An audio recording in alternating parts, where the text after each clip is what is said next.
अस्सलामु अलैकुम रहमतुल्लाहि व बरकातुहू। मैं मोहम्मद जावेद, सच की आवाज़ एनपीएस न्यूज़। देखिए आज की ताज़ा खबर। नहीं टेररिस्ट एक्टिविटी कहां हो जाएगी, मालूम नहीं बॉम्ब कैरॉट प्लेस में फटेगा या हाई कोर्ट के परिसर के बाहर फटेगा, मालूम नहीं कि बनारस के रेलवे स्टेशन पर फटेगा या मंदिर के सामने फटेगा।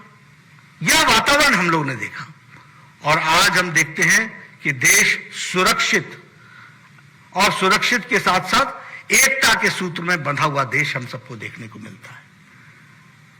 कभी हम लोगों ने सोचा था कि आर्टिकल 370 एब्रोगेट होगा, कभी सोचा था?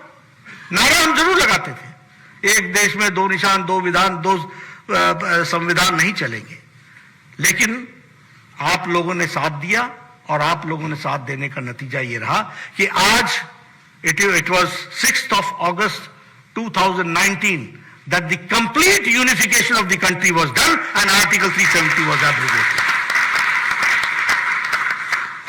उसी तरीके से विकास और विरासत दोनों का ख्याल किया गया। विकास में अगर हमने बहुत ऊंची ऊंचाइयां ली और हमने नए नए कीर्तिमान स्थापित किए तो विरासत का भी ध्यान रखा।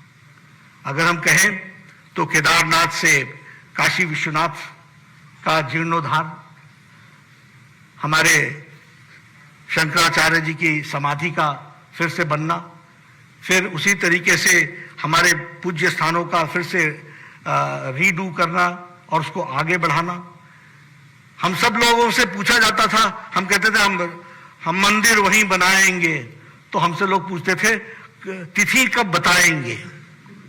आज हम ये कह सकते हैं कि भव्य राम मंदिर वहां पर बन रहा है और वह भारत की संस्कृति का एक तरीके से सूचक है, वह भी हम सब लोगों को ध्यान में आता है। एक बात जो हमको समझनी चाहिए वो ये कि एक पॉलिटिक्स थी डिवीजन की, north south division, language division, आपस में भेदभाव क्रिएट करो। प्रधानमंत्री मोदी जी ने उसको भी यूनिफाई किया।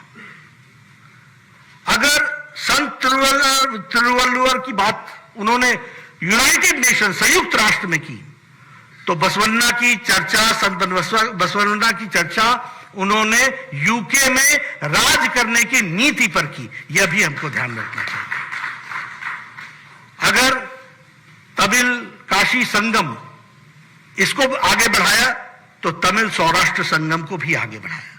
यह सब बताता है कि कल्चरल यूनिफिकेशन के लिए किस तरीके से काम हुआ है, वह भी हम